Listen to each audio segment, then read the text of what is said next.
大家好，我叫 Vivian Wong，係一名註冊營養師。我同 Family Box 合作，製作一啲簡單易做嘅食譜同埋營養小貼士，同大家每月收到嘅穀物同豆類配搭嚟用。今日呢，我哋會示範下點樣用糯麥粒嚟到整呢一味糯麥粒炒飯嘅。喺10月嘅時候，大家收到過另一種叫小麥粒嘅穀類。所以喺進入示範教學之前，我哋嚟了解咗呢兩種穀物嘅分別先。其實呢，兩種都係複合碳水化合物，即係話佢哋除咗有豐富嘅碳水化合物之外，仲有豐富嘅纖維。換言之，佢哋有豐富纖維啦，同埋一啲礦物質。而糯麥粒入面呢嘅鎂同鐵含量係尤其豐富嘅。而小麥粒呢，佢嘅葉酸同蛋白質含量就高啲啦。有時你唔知道喺屋企煮咩嘢食好嘅時候呢，可以諗下呢兩種食材都係好可以吸收碳水化合物嘅來源。如果要我揀啦，我會撈埋佢哋嚟用，咁我就可以同時得到兩種碳水化合物嘅益處。喺示範煮食之前呢，我仲做咗大量嘅準備功夫嘅，所以我都鼓勵大家喺得閒嘅時候都可以咁樣做。例如係今朝啦，我用咗電飯煲同埋呢個壓力煲去煮定咗我嘅糯麥粒同小麥粒。我煮糯麥粒嘅方法呢，係將1磅嘅糯麥粒，乾嘅糯麥粒，同4杯水放入我哋呢個嘅壓力煲入面。我用壓力煲煮咗大約40分鐘左右，然後由佢自然咁放咁啲氣啦，10到15分鐘。但如果你係用電飯煲嘅，咁可能要跟返煮糙米嘅烹飪說明去進行調整啦。關於糯麥粒呢，我仲想講下嘅。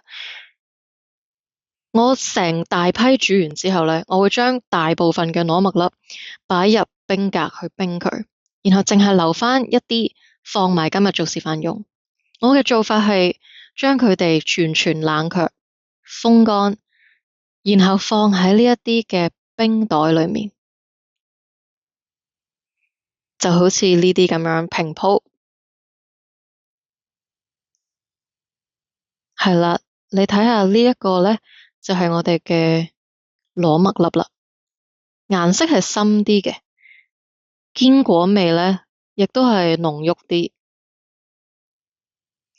而另外呢包小麥粒，你見到顏色係淺啲啦，味道亦都會溫和啲，同埋佢略帶甜味嘅。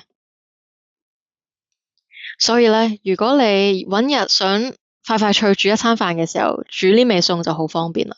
你可以隨時攞出你想要嘅份量，然後撈埋其他餸一齊，例如係炒飯啊、炒餸啊、撈飯。係啊，所以好忙碌嘅日子呢，用呢一個餸就非常方便啦。你都知啦，其實炒飯係冇一個特定嘅方法㗎。你可以將雪櫃入面有嘅嘢都放晒入去炒，只要係你有一啲蔬菜啊、一啲蛋白質食材啊、一啲香草同香料就可以啦。我自己呢就好鍾意用好多蘑菇啊，我好鍾意蘑菇啊，因為佢可以提升個鮮味，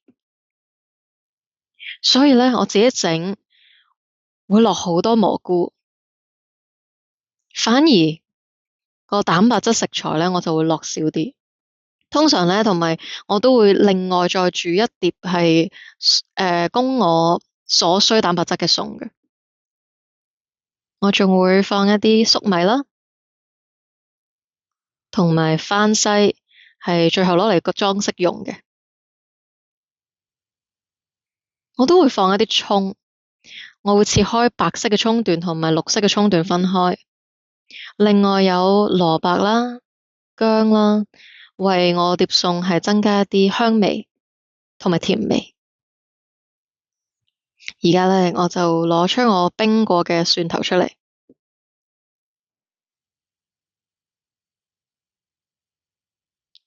我嘅做法同處理攞麥粒同小麥粒嘅方法一樣嘅。呢一包就係我今日要用嘅，用舊嗰袋先。而呢一包咧係今日新鮮整嘅。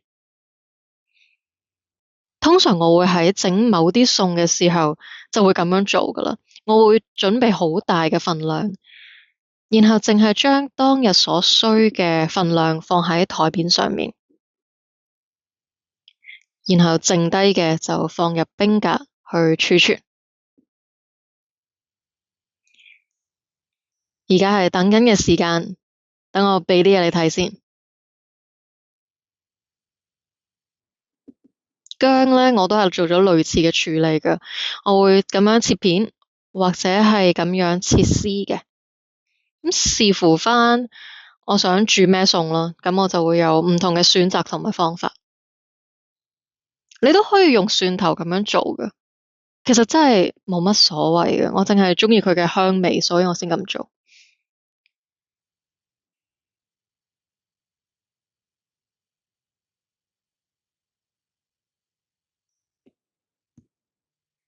有啲人會擔心用橄欖油煮飯唔得喎，我自己認為你盡量揾啲煮食用嘅橄欖油咯，而且我都唔會太過擔心咯，除非你又攞嚟又煎又炸，否則呢，通常喺屋企煮飯都可以用橄欖油嘅。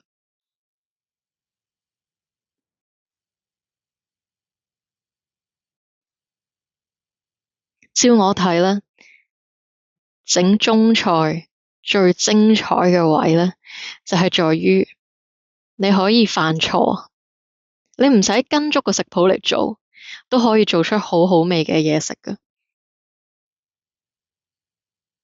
因為只要你係有一啲香草啦、香料啦，同埋大量嘅蔬菜去調出食材嘅原汁原味，你碟餸已經係好好味㗎喇。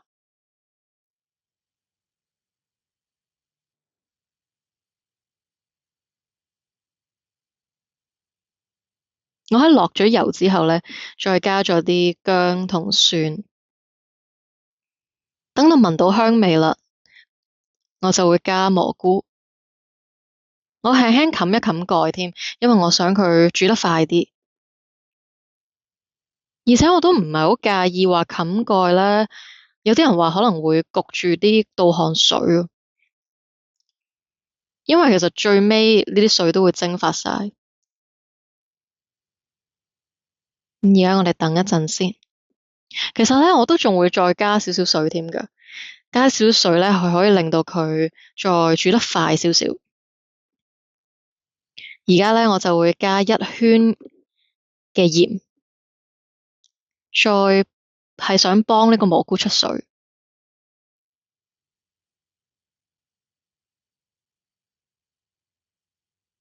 我通常咧唔會加太多鹽落去，因為我覺得本身食材嘅原汁原味已經好夠味，同埋我最後都會加豉油同麻油㗎啦。等緊嘅時候咧，我就要打蛋啦。我想問下你哋係用筷子定係用叉嚟到打蛋嘅咧？我自己咧係鍾意用叉嘅，咁樣快好多。炒飯嘅方法有好多種，有啲人鍾意將蛋黃同蛋白分開，等蛋黃可以包裹住每粒飯，去滲透喺飯入面。但係今日我想簡單啲，因為呢味餸係想畀又忙啦又要照顧屋企人嘅人去煮嘅。而家個蘑菇已經係煮咗一陣㗎喇，咁我將個煲蓋已經打開咗，等啲水分蒸發，好似比我想像中稀得滯。我而家加其他配料啦，粟米都係啦，你見到我專登預多咗份量嘅，我仲要再加啲葱白，聞起嚟已經好香啦。你知啦，攞麥粒咧係彈牙過白飯嘅，所以如果我哋就咁普通咁樣炒飯咧，你可能會覺得個口感會有啲擔心啦。咁所以如果咧你想個口感腍啲咧，你可以喺炒飯入面加啲嫩豆腐，咁樣可以整體嘅口感都會順滑啲。不過其實我都仲會加啲水去令到佢順滑啲嘅，所以有啲地方你可以平衡考慮下。俾你睇下，呢一個炒飯已經炒到七七八八啦。我而家要加糯麥粒，你都睇到啦，其實啲水已經收乾晒。呢個可能真係我最鍾意嘅炒飯新方法，因為真係太香啦，同埋本身糯麥粒嗰個堅果味係撲鼻而嚟，好似湧出嚟咁。所以我淨係需要加啲豉油同埋麻油就夠啦。好，等我而家加油先。我將啲飯係推埋一邊，咁我就可以將隻蛋打入去啦。我會好小心咁樣控制個火候，我會稍為調低火候。係喎，你知唔知我仲準備咗啲菠菜本身，但我覺得其實已經望落唔錯啦。而家再加啲番西，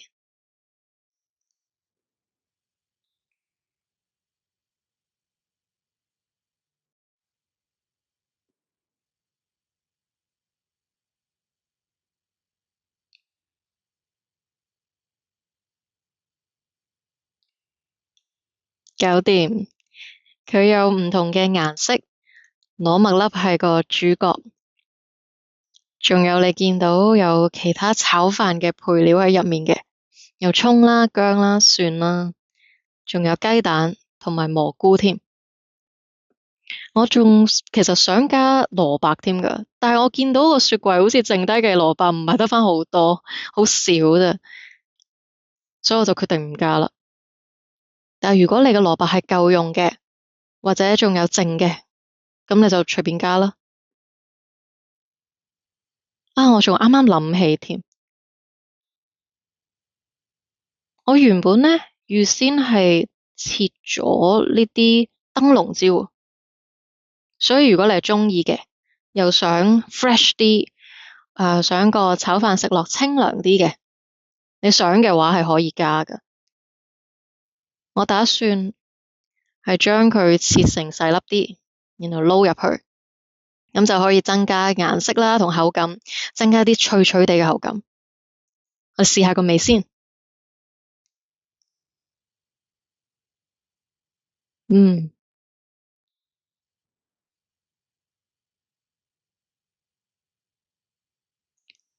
我首先係聞到番西嘅香味，跟住食到薑嘅味，跟住又食到蘑菇嘅鮮味。至於攞麥粒嗰個味咧，其實唔係好覺㗎咋，可能你聞到少少淡淡香味啦，堅果味，但係唔會太濃搶晒啲味咯。我加嘅鈉咧，甚至係唔夠1/4茶匙嘅鹽，淨係我加嗰一圈仔嘅一小撮鹽咯。好似仲有唔夠1茶匙嘅豉油。呢味餸嘅所有風味都係嚟自佢食材嘅原汁原味，希望你鍾意啦。話畀我聽你對攞麥粒嘅諗法，同埋你會想點樣同佢係配搭其他嘅蔬菜。你可以落西蘭花啦、白菜啦、羽衣甘藍啦，同埋當然仲有菠菜啦。話畀我聽你覺得點啊？多謝你嘅支持，期待你嘅意見，多謝。